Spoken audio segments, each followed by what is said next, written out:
Let's see what they bring in. Oh, that's what they do. What a Giga Chad. They do the peekaboo. Sup YouTube, welcome back to another video documenting my journey to legend.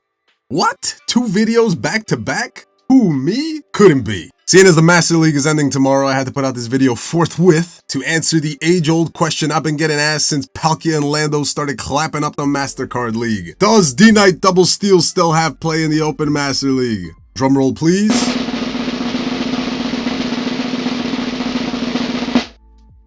I mean, maybe? Copium? Let's find out together. Also, peep my team's name. I'm very immature. So, Metagross has no play. Absolutely zero play in the Mastercard League. I don't believe you should be using Metagross for anything other than to flex if you can win. However, D-Nite Double Steel? Maybe still has play?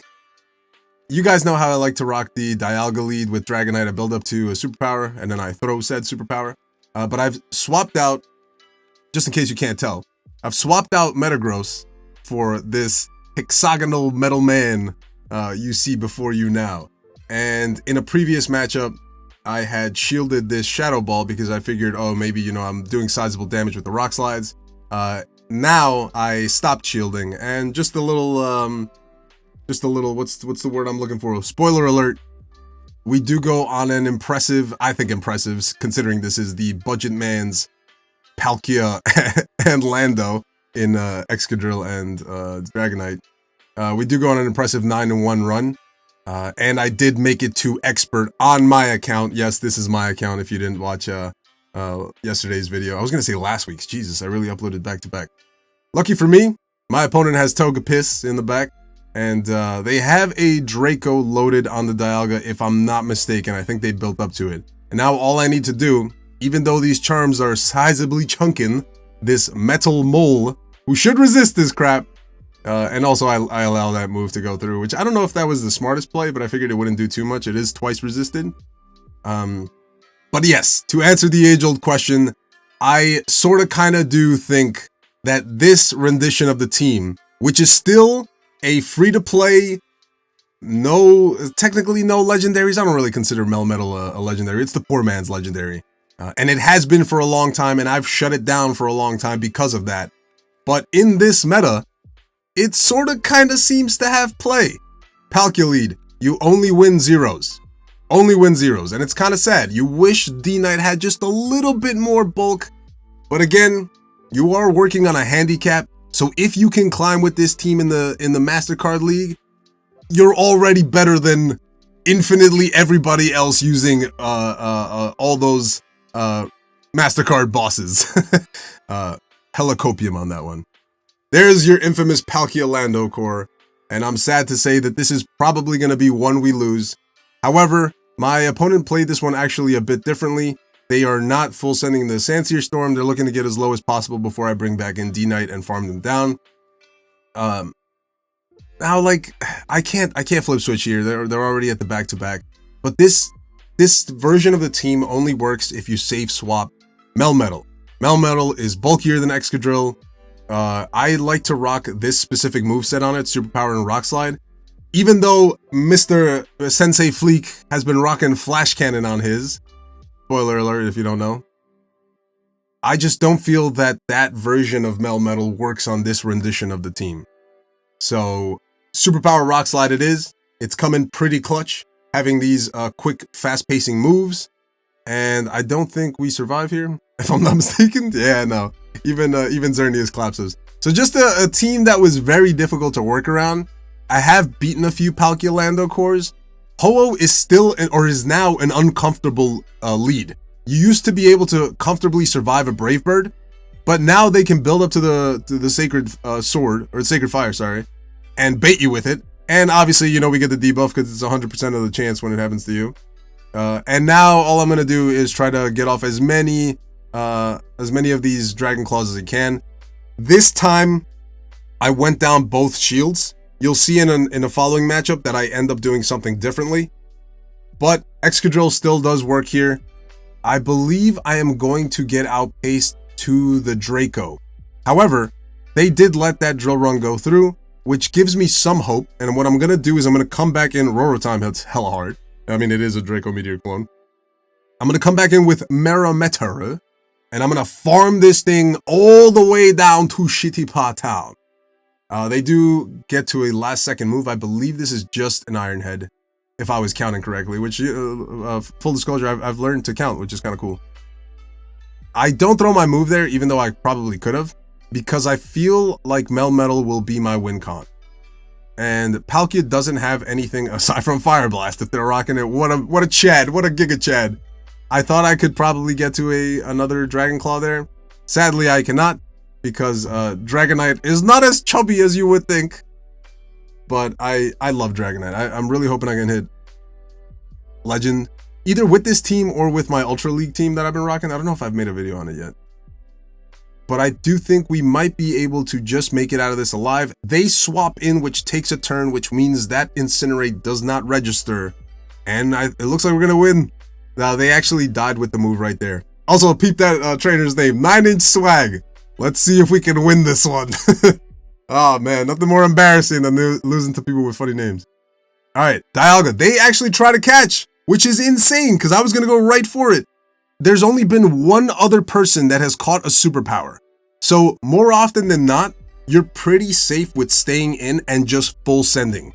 You can bait if that's what you want to do. I know a couple of people do, but I have had a few Dialgas call the bait, and it's not a good time. I'm going to build up to just before they get to the next side strike, force them to make a decision. I cannot see MP tie, so if they do shield, which they don't, I guess we'll never find out. Palkia, I'm just going to build up to the back-to-back. They are one off of their Aqua Tail, so I will send the Rock Slide. The reason I'm not going to full send the Superpower is because I don't want to allow them to get the farm, so I want to build up and hopefully make it to a Superpower before they can. They get wise, just about, oh my god, just as they about to die, and I think we're going to we're bringing back in Dragonite to hopefully farm them down, and at this point we have 2 shields. They don't build up to the Roar time, I don't think. But in the 2s, you actually do lose if they go straight Iron Head. So, you know, a little bit of fun fact, good knowledge for you guys trying to rock this team. If you have a Shadow Excadrill, that is a hundo. Plug in your IVs into PV Poke and just figure out what matches you lose from the Shadow hundo versus whatever IVs you have. Because I haven't done the simulations, but I wish I had a Shadow Excadrill, because oftentimes you want that shadow damage to really, really come in clutch. I believe my opponent might have been at the move. Actually, no, they were still a ways away. But we do manage to take that game. Palkia leads are difficult. Dialga leads are also pretty difficult, but they're not impossible. Palkia, I would assume I would say is a little bit more impossible. So again, full sending the superpower on the Dialga. They shield. I swap into Melmetal now as my safe swap. No longer the mole, because they typically have something that will hard wall you. This is a Shadow Mewtwo. Shadow Mewtwo hits hard into just about everything and anything. And while it does actually still hit pretty hard into Melmetal, it doesn't hit as hard as you would think. So you can survive a Shadow Ball, which we do. And now I'm going to have to shield a Side Strike. I probably could have thrown there. I wasn't sure what they were doing. But I'm just going to farm this thing all the way down.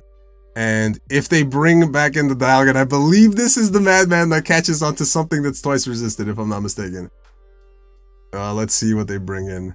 Oh, that's what they do! What a Giga Chad! They do the peekaboo. I should have thrown the Rock Slide. Like, regardless, I should have thrown the Rock Slide because I probably would have guaranteed a shield. I think I CMP tie here, or CAP tie, whatever you want to call it. And let's see. Okay, I am going to shield because I want to get as much Dragon Breath damage as I can. Even though I'm down 2 shields, they will not be able to farm me down, which is great. They most likely won't invest their shield here, which they don't. Dialga has a Draco loaded. Is Melmetal thick enough to make a superpower? And I think this is where my opponent might have lost the game, because they shield. And Excadrill is fragile. This is probably one of the scenarios where you don't want the shadow. But check this out. The mole too thick. My 3-inch mole stands just too tall for this Dialga. Oh, also this opponent's name. Clap Cheeks. Let's see if we get our Cleeps. Yes, Cleeps checked in this one. Okay, they swap into Dialga. This already seems pretty RPS. So, I mean, that's always great, you know, when you're working on with a handicap to be able to RPS your opponents, given that they are rocking very, very heavily invested mons. I'm not against spending your money on this game, especially if you love to play it and you love to win. Here I do one and throw the move because I'm only going to get to one, which is kind of sad, but that's fine. I'd rather have... oh, actually, I don't have... I didn't have to use a shield. I forgot they only build up to the Iron Head. That said, I still think there's something to say about rocking a team that doesn't take any legendaries to win, that actually takes skill. Now, am I saying I'm like the most skilled? Absolutely not. I think in terms of like how battlers go, I'd probably say I'm like slightly above mediocre. You know, if we're going on like a 0 to 10 scale, I'd say I'm probably like at a solid 6, maybe pushing 7 on some days. Whereas somebody like other content creators like Homeslice Henry and Caleb Peng are probably like 8 or 9s. And then, you know, top like Dunebug and what's his face from Japan, whose name escapes me at the moment, has a really cool in-game name. They're probably like 10s, you know, like best players in the world. Rise is probably up there too. But I'd say, you know, on a good day, I'm like a 7, but most often I'm probably like a 6. That said, it still feels really good to win battles and to climb with teams that don't take money. You know, save your investments for shit that actually matters. Like your next meal. Kyogre isn't as hard a response to Melmetal as I thought, which is pretty neat. You actually do win this unless they have Origin Pulse, which this one did not build up to. I wasn't going to respect it either way because I'm not going to invest another shield. And look at this. Look at this. They are 1 away. They are 1 away from their next surf. What is going to happen? I probably should have thrown the superpower there since they're going to farm me down regardless. But that's fine. They are not going to make an Origin Pulse or a Thunder. Nay a Blizzard. So we have Swap, which is great. They bring in Xerneas. And I believe I throw on proper timing there, which still takes me a little bit of finesse when I am swapping in or when my opponent is swapping in. But I don't think they need to close combat, which they do. They're still 1 away. And now here I can overfarm to the max. So I want to have as much energy loaded. I'm going to build up to just before they throw they get to a Roar of Time. And by Roar of Time, I mean Draco Meteor. I forget we're dealing with the average chub. And they need to full send a close combat to take me out still. Or I think they were building up to the Moonblast. If that's what they have. Or they have Play Rough. I forget which one they have. And because of that, we managed to take that win. So very, very good games to my opponent there. Ho, again, incredibly annoying. I love this bird. Too thick. This time, because they build up to 4, I'm always trying different strategies. Last time I obviously got debuffed. Here I CMP tie because they went to 5. So I figured even if they throw an Incinerate, they're not getting anything out of it. And I think here I'm just going to let my Dragonite go. And this is probably best case scenario because I can come in with Melmetal. Even worse, like we actually survive. So maybe a case can be made that you probably shouldn't be shielding anything. That said, it's really uncomfortable now because those Incinerates do slightly more damage. They most likely had Dialga in the back, so that was a pretty good game. Kyogre, best possibly, probably a Dialga safe swap. There it comes, and there it goes. So if you noticed how I charge the drill run, I go to a Great. Yes, I leave it in the yellow, and that seems like a bad thing. However, even if they bait you in Iron Head, which I don't think this one does. Oh, it does. They're not going to make it to another one if you at least build up to the Great. I think they die with the move right there. I had slightly lost track. And you can still throw on perfect timing because even though the mole is pretty fragile, you still survive those waterfalls. I think you survive a total of 5 in total, like from full health. Maybe slightly more. Maybe 7? I forget how many exactly. But we do make it to 2 drill runs. And they decide to stay in. I'm going to bring in Dragonite. They have a Togekiss in the back. And this is looking like a pretty good game. Up next, Sarada Uchiha. Again, another Ho-Oh lead. I thought this was the Shadow. But again, we're going on a 9-1 run. This last set was a 5-0. Let's see how I play it out this time. Okay, so this time I decide to build up a little more. And not throw my energy. And again, I'm going to get debuffed. Because why the fuck not? Oh man, this is such shikaka. I think I'm gonna CMP tie on. Oh, okay. This is my new strategy going forward. I catch the Brave Bird because I don't feel them building up to the next one. They're gonna die with the move, which is great. I do get a sizable amount of chunk on my Melmetal, but this is fine. This is okay. This is what this man is here for. This budgetary mythical mon is here to just tank some moves from his opponents. Or as a great man once said, what is it? Kick ass and chew bubblegum? We do make it to a final superpower. They invest a shield. I know they're going to invest a shield here, and I think this may be a mistake. I'm not quite sure, because they have a hard-ass response to Dragonite. I need to make sure I get as much damage off on this Lugia as possible. My Melmetal is barely alive, and let's see how we're going to clutch out this game.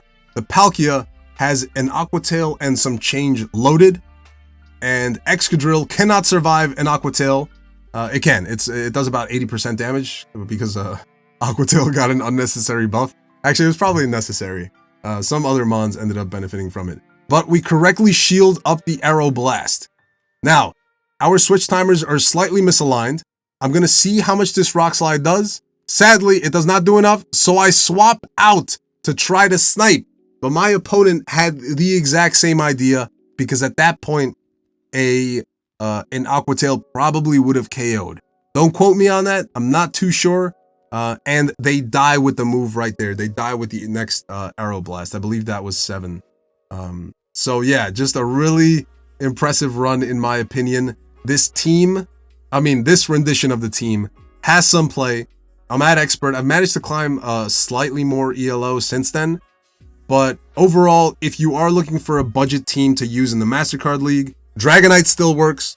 Excadrill still works. If you have a Shadow Excadrill, that would be my recommendation. Obviously, we had the one battle there where non-Shadow came in super clutch. So yes, the non-Shadow still has play, and I will continue to rock it until I get a Hundo Shadow Excadrill. But Melmetal, for my boy Supidey, if you're still watching, Melmetal has play in the Master League. Like, that's insane to believe. I cannot believe that. I despise, not despised, but I just tossed this mon aside like anybody else did in their inbox and gave it no regard, no respect. But yeah, Melmetal has some play. So definitely try this team out. Let me know how it goes for you.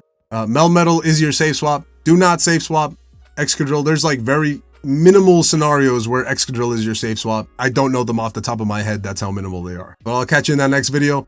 Don't get used to this back-to-back upload shit. Peace.